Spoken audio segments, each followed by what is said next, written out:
신앙을 가지고 살다 보면 그리스도인담 지키기가 예수쟁이로 살아가는 것이 결코 쉽지 않습니다. 혹시 동의하십니까? 동의하신다면 마스크를 쓰고 계시니까 눈을 한 번만 깜빡거려 주시겠습니까? 그리스도인의 정체성을 가지고 살다 보면 양보해야 될 것도 많고 지켜야 할 것도 많고 하지 말아야 할 것도 많고 참 그런 것들이 참 많습니다. 왜 이렇게 쉽지 않을까요?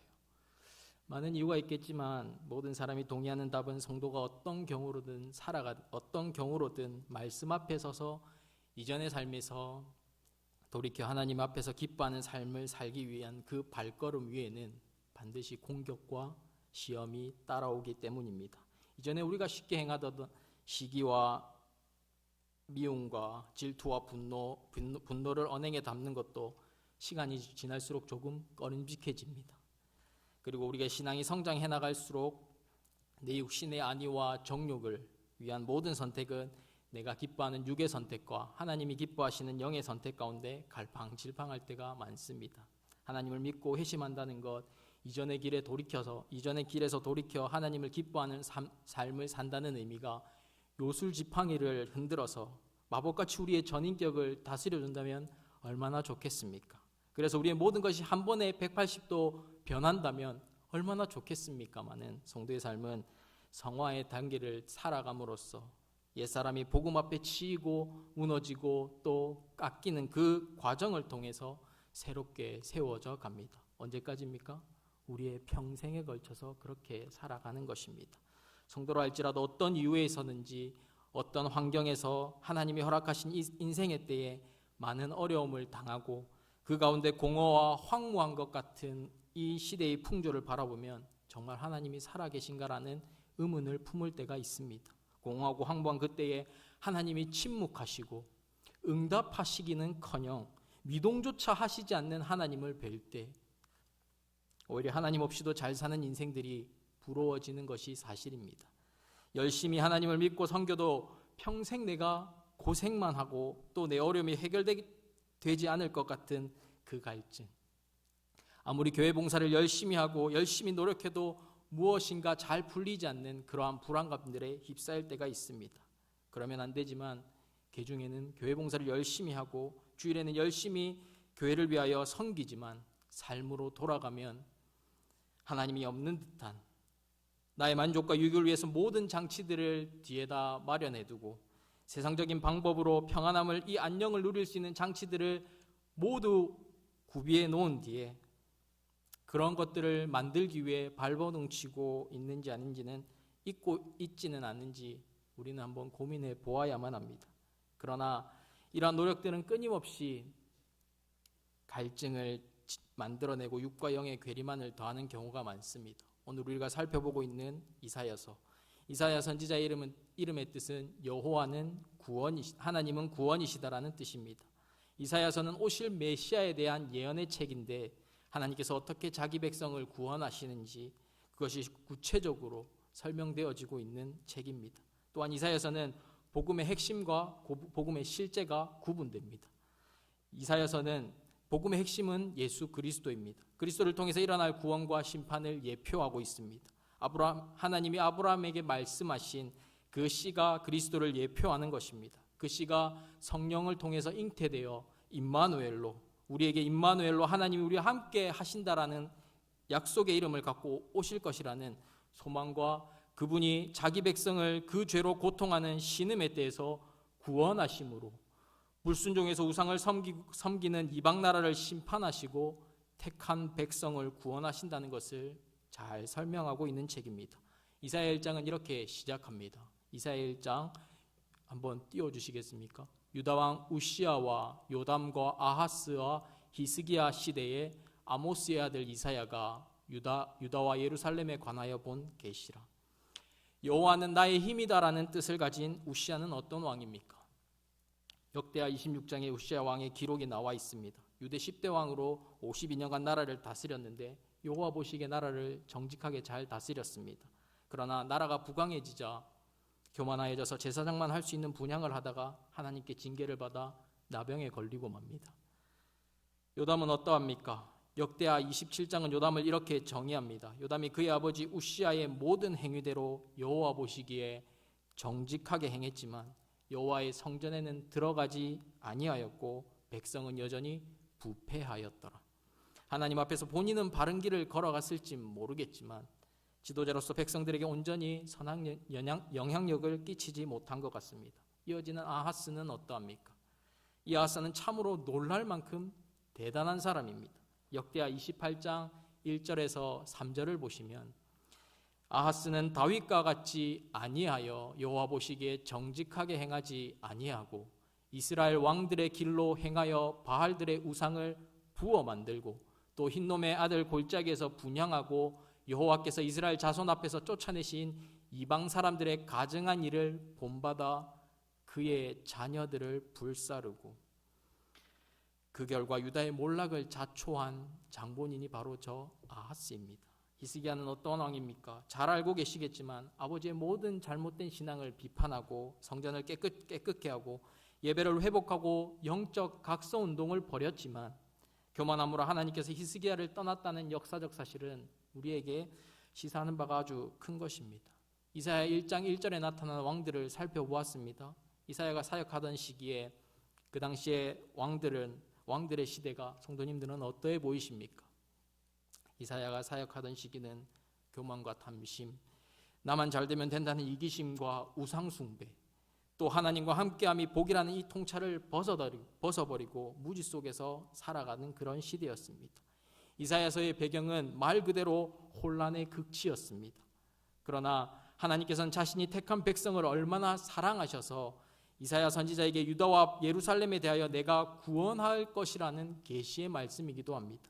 오늘 우리가 읽은 이사야 53장은 우리가 잘 알고 있는 이사야 11장과 비슷한 맥락을 가지지만 이사야 11장은 이새의 줄기에서 나게 될 한 싹인 예수 그리스도를 통해서 이루어질 평화의 나라를 잘 설명하는 소망의 관점으로 본다면 35장은 그리스도께서 왕이 되셔서 걸어가실 그 거룩한 길을 잘 설명하고 있습니다. 그리고 그 길은 눈으로 확인할 수 있을 뿐 아니라 그 왕의 백성으로 어떻게 살아가야 되는지를 잘 설명해 줍니다. 35장 이전에 타락한 세상에서 하나님이 이사야를 통해서 경고하십니다. 이사야 선지자를 통해서 바벨론과 아수르, 블레셋과 모압, 다메섹과 에브라임, 구스와 애굽, 에돔과 아라비아, 유다와 예루살렘, 두로와 시돈에 대한 심판을 말씀하십니다. 우리가 새벽에 살펴보고 있는 아모스서와 비슷합니다. 또 하나님의 백성에 대해서는 종국에는 구원하시겠다 말씀하십니다. 그리고 그 계획을 알게 하십니다. 그 가운데 그 반역한 백성, 하나님을 미워하고 하나님을 떠나서 우상을 사랑했던 그 백성을 징계하심, 그 끝에 회복게 하겠다라고 말씀하시는데 누구를 통해서 회복해 하십니까? 바로 우리 구주 예수 그리스도를 통해서 회복해 하시겠다고 말씀하십니다. 그 가운데 하나님의 사랑과 정절을 지키지 않는 백성들, 반역한 백성에게 하나님의 진노는 결국 사랑에 기반되어져 있다는 것이 잘 드러나 있는 책이 이사야서입니다. 이사야 11장에서부터 이어지는 하나님이 베푸시는 무궁한 인내, 또 무궁한 사랑이 징계 가운데 잘 숨겨져 있습니다. 하나님의 사랑에 비교할 수는 없지만 그래도 가장 닮은 것이 무엇인가라고 생각해 본다면 바로 부모의 사랑일 것입니다. 대요리 문답 127문에서 132문은 5계명에 대한 해설입니다. 부모 공경을 이야기하면서 아랫사람이 윗사람에게 실천하는 것을 이야기하지 않습니다.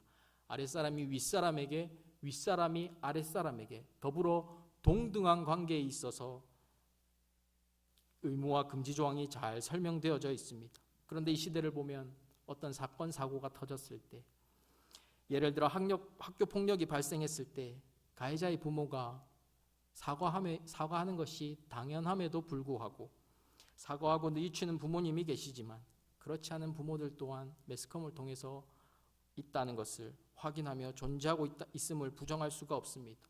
과연 그게 정상적인가 묻게 됩니다. 그 자녀에게 부모의 사랑이 감히 하나님의 사랑을 닮았다라고 이야기한다면 그들에게 징계하시는 하나님은 하나님이 아니지 않겠습니까? 그런 측면에서 저는 참 복받았다 고백하고 싶습니다. 잘못했다고, 제가 잘못했을 때 제가 잘못했다는 것을 말씀해 주시는 부모님이 계셨기에, 그리고 사과하는 법을 가르쳐 주셨기에 완전하고 완벽하진 않지만 하나님의 사랑을 조금은 깨달을 수 있게 되었던 것입니다. 하나님께서 유다를 징계하실 때도 이러한 마음으로 징계하십니다.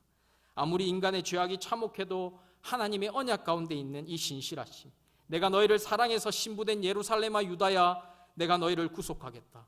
내가 너희를 피투성이라도 구속하겠다. 피투성이가 되어서라도 살아있어라. 하나님께서 그런 소망 가운데 유다와 예루살렘을 징계하십니다. 그리고 사랑으로 회복시키시는 것이죠. 그래서 인간의 죄악이 아무리 참혹해도 하나님의 언약 가운데 있는 이 신실하심과 이 무궁한 자비를 소진시키지 못한다는 것을 볼 때 하나님의 은혜가 얼마나 큰지 다시 한번 감탄하게 됩니다. 하나님의 은혜가 얼마나 큰지를 살펴볼 수 있는 것은 그런 의미에서 오늘 본문 1절에 그리스도의 통치가 일어나게 될 때 광야와 메마른 땅이 기뻐하게 되고 사막에 백합화가 피며 또 즐거워할 수 있게 된다는 역설적인 기쁨을 안겨다 주는 것을 성도들에게 알려주는 것입니다. 하지만 성경은 이것만을 이야기하지 않습니다. 2절에 무성하게 피어오른 기쁜 노래로 즐거워할 때 레바논의 영광과 갈멜과 사론의 아름다운 곳 영원한 이 기쁨을 누릴 수 있다는 것을 보존할 것이라는 언약은 하나님이 얼마나 아름다우신 하나님이시라는 것을 우리에게 보여주는 것입니다. 평화의 왕이신 그리스도가 다스리는 나라, 그 영원한 평화의 나라가 올 것인데 그곳에는 해됨도 없고 상함도 없는 영원한 기쁨을 누릴 것이라는 이 말씀은 오늘 이 시간을 힘겹게 버티며 살아가는 모든 성도들에게 큰 위로와 힘이 되어지는 것입니다. 본문 3절이 무엇이라 기록합니까? 너희는 약한 손을 강하게 하며 떨리는 무릎을 굳게 하며. 3절은 진노 중에 남은 자들에게 이렇게 말씀하는 것입니다. 너희는 약한 손을 강하게 하며 떨리는 무릎으로 굳게 하여라.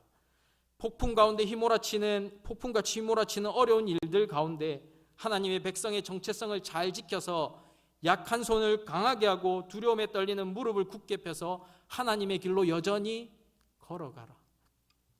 이어지는 4절은 어떠합니까? 함께 읽으시겠습니다. 겁내는 자들에게 이르기를 굳세어라, 두려워하지 말라. 보라, 너희 하나님이 오사 보복하시며 갚아주실 것이라. 하나님이 오사 너희를 구하시리라 하라. 진실로 하나님의 진노는 모든 인생에게 두려움을 가져다 줍니다. 하나님 앞에서 선 인생은 한낱 너무나도 연약하고 작은 존재이기 때문입니다. 그런데 인생을 지신 하나님께서 인생을 돌아보시면서 무엇라 말씀하십니까? 위로하시기를 굳세어서 두려움에 휩싸이지 마라. 너희가 어려움을 당했으나 나 여호와가 너희를 구할 것이다. 이사야 선지자를 통해서 말씀하신 것은 이사야 선지자가 활동한 시대뿐 아니라 2020년 오늘을 살아가는 우리에게도 동일하게 적용되는 것입니다. 너무나도 힘들고 두려워서 버티기 어려워서 때로는 하나님의 길을 저버리고 타협의 길을 선택할까 고민하는 성도들이 계실지 모르겠습니다. 오늘 이 말씀으로 위로받으시고 다시금 힘내시기를 바랍니다. 하지만 서두에서 말했듯이 우리의 마음을 지키는 것이 참 힘겨운 시대를 살아가고 있습니다. 앞으로는 더 그렇게 되어질 것이 자명합니다. 죄를 죄라고 말하지 못하는 시대, 복음대로 살려고 발버둥 치면 칠수록 우리가 있는 자리에서 칭찬은커녕 미움을 받는 시대를 넘어서서 온갖 멸시와 천대받는, 핍박받는 그런 시대가 더 빨리 오지 않겠습니까? 이런 이야기를 들으면 오늘 하루를 살아가는 것도 힘든데 강도사님 더 힘들어집니까? 라고 이야기하실 성도라도 그렇게 이야기하실 수 있습니다. 그러나 그것이 믿음 없다라고 이야기하는 것이 아닙니다. 그러나 다시금 이렇게 중심을 지키기 어려운 이 시대 가운데 우리가 그리스도인 가운데 정체성을 드러내며 사는 것, 또 그것을 감당하며 우리의 십자가를 질 때에 이 어려운 가운데 여전히 하나님을 의지하고 죄에서 속히 떠나서 날마다 하나님을 선택하는 것, 그것이 우리에게 버티고 넘어지고 또 버티고 넘어지고 같은 오뚜기 같은 인생을 살아간다 할지라도 그런 인생이 반복될 때 결국에는 우리 하나님의 오셔서 우리의 영원한 본향에서 우리 구주가 다스리시고 통치하시는 완전한 그 나라에서 우리는 영원한 기쁨을 누리며 살 것이라 저는 확신합니다. 어쩌면 우리의 삶의 고난이 뜨거운 사막과 메마른 땅이라 할지라도 승냥이가 노는 곳이라 하실 수도 있습니다. 그러나 그곳이 예수님의 통치가 임하게 되면 뜨거운 사막이 변하여 연못이 될 것이며 메마른 땅이 변해서 물이 쏟아져 나오는 샘이 될 것입니다. 하이에나가 썩은 고기를 찾는 것 같이 우리 마음이 썩어져서 날마다 사단이 우리를 잡아먹으려고 할지라도 그곳에 은혜가 부어지기만 하면 생명이 흘러가게 되고 주께서 주신 면류관을 우리는 쓰고 평안함과 즐거움으로 거룩한 길을 다니게 된다는 하나님의 이 약속, 이 자리에 있는 모든 성도에게 큰 위로와 용기를 주지 않습니까? 장전중앙교로 부름받은 성도 여러분, 앞으로는 더더욱 세상과 타협해야 편안하게 살아질 것입니다. 믿음을 지키기가 정말 어렵습니다. 하지만 미움받고 어려움 당할 때, 고난 당할 때 세상 풍조가 그렇다고 해서 나도 그렇게 살아가겠습니다 라고 해서는 안 됩니다. 우리의 마음을 잘 지켜서 모든 산들이 우리를 덮치고 모든 바다가 일어나서 우리를 향해서 온다고 할지라도 우리가 잘나서가 아니라, 우리가 무언가 뛰어나서가 아니라 우리 구주 하나님과 우리 구주 예수 그리스도가 우리의 피난처 되어 주시기에 날마다 하나님을 의지할 수 있고 그것으로 우리는 승리하며 살아갈 수 있는 것입니다. 하나님의 진노 가운데는 언제나 인생을 향한 사랑이 전제되어 있습니다.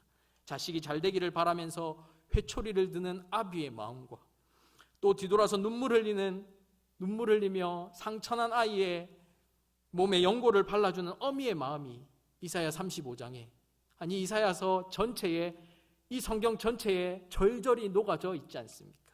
강대국 사이에 위치한 이스라엘은 하루도 평안한 날이 없었습니다. 오늘날을 살아가는 우리 역시 마찬가지입니다. 세상에 혼란이 가득할 때 과연 하나님이 살아계신가? 하나님이 정말 존재하시는 분이 맞는가? 라고 생각될 수 있습니다. 그러나 이러한 삶의 회의가 생길 때마다, 악인이 승리하는 것 같아서 절망하고 체념하게 된 그때마다 이것을 꼭 기억하시면 좋겠습니다. 하나님께서는 때가 되면 악한 세력은 반드시 심판하시고 택한 백성의 그분의 영광을 나타내시며 하나님만 유일한 신이시며 만왕의 왕 되시며 만유의 주가 되신다는 사실을 드러내실 것입니다.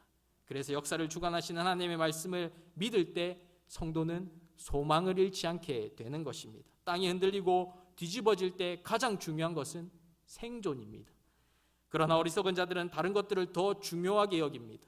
그것이 자기가 이룩한 업적이라든지 명예와 권력, 욕망 덩어리는 우리가 현실을 인식하는데 아주 크게 왜곡하는 것입니다. 우리가 온전히 회개하고 생명을 얻기 위해서는 먼저 문제가 무엇인지 정확히 아는 지혜가 필요합니다. 삶에서 일어나는 혼란한 일 가운데 하나님의 경고를 볼 수 있는 눈이 있어야 합니다. 하나님의 경고가 작게는 우리의 삶, 크게는 이 나라를 넘어서 전 세계에 하나님께서 말씀하시는 모든 상황과 여건들 통해서 우리에게 나타내시려고 하시는 것 가운데 우리 마음을 속히 돌이키고 우리의 두 손을 높이 들고 또 무릎을 꿇고 하나님이 기뻐하시고 즐거워하시는 그곳으로 돌아갈 때 하나님이 성도를 어떻게 만지시고 붙드시는지를 살펴볼 수 있다는 것은 우리에게 위로가 되는 것입니다. 이것을 누가 주십니까? 우리 스스로가 깨달을 수가 없습니다. 우리 스스로 깨달을 수 없기에 성령께서 우리를 도우셔서 깨닫게 하십니다.